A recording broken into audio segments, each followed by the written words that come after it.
We met really through a small Jewish community on Martha's Vineyard. My grandparents knew David's grandparents, Lois, the painter. Um, and so our families sort of knew about each other. And then I was living in Miami Beach at the time, and David was in town for a bachelor party. And he contacted me, and at the time I had just graduated from film school and was sort of trying to network.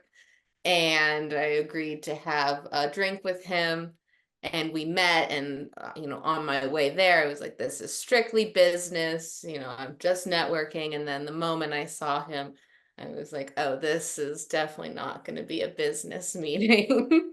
uh, and yeah, I guess started sort of, we stayed in touch and saw each other casually for a while. um and then COVID hit, and I was working on a film set in Albuquerque, and David was in Austin at the time, and South by Southwest was shut down. So he drove to Santa Fe, and we spent a week together, which was the longest we'd ever been together. And I think a week later, David left. A few days later, I drove a car up to Austin, and then we've basically been together every day since then. That's And the great. way that it connects to this project, Pack One Bag, is that during that sort of COVID lockdown, I pulled out the love letters of my grandparents that they had left behind, and that I had sort of had feelings of guilt about, that I hadn't interviewed them, that I hadn't gotten this story. I think I was very close to them. I was very saddened by their passing, and so I sort of hadn't pulled these out. And when I pulled out these love letters, I was not only sort of taken again by the dramatic their dramatic love story between Rome and Bologna, and then sort of fleeing fascist Italy, getting married on the run in Paris, making the last boat out before the war broke out, and so on.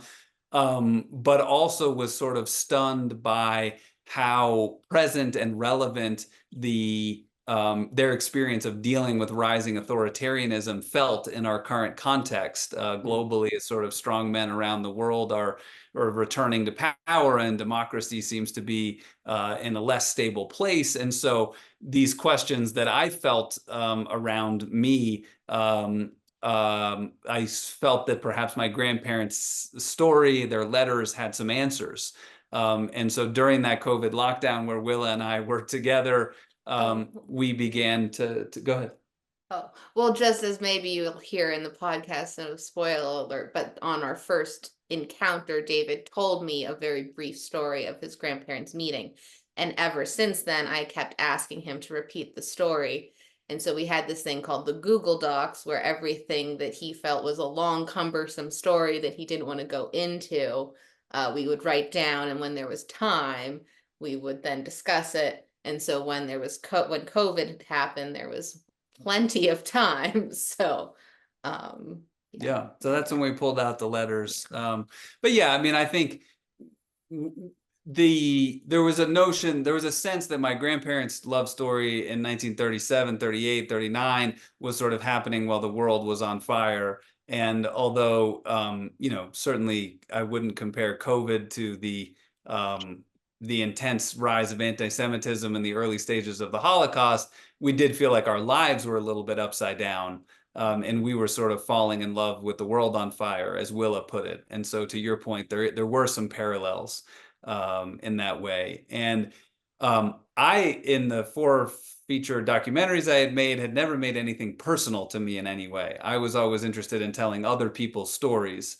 But I was helped to understand that, particularly in the medium of audio, that having that sort of guide, feeling connected to the host and narrator, is helpful, and that I could be the vehicle through which an listening audience could experience this story, and realize that we might need to share some of our own love story, our own life, because when I ultimately then went and opened up 19 boxes of my grandparents' documents along with my dad, and found letters from Benito Mussolini to my great-grandfather, found letters from a brother left behind about how he'd experienced the Nazi occupation of Rome, and realized that I really needed to go back to Italy I said, well, I told Will I got to go, and I probably need a crew or an audio person of some kind. And Willa said, well, I could do it. And I thought, well, is this a good idea? Like mixing our budding romance with digging up my family's, history. But we went for it. And so we felt that including that component of the story, our own present day story alongside the historical one, could help sort of shine a light and make the story feel more relatable.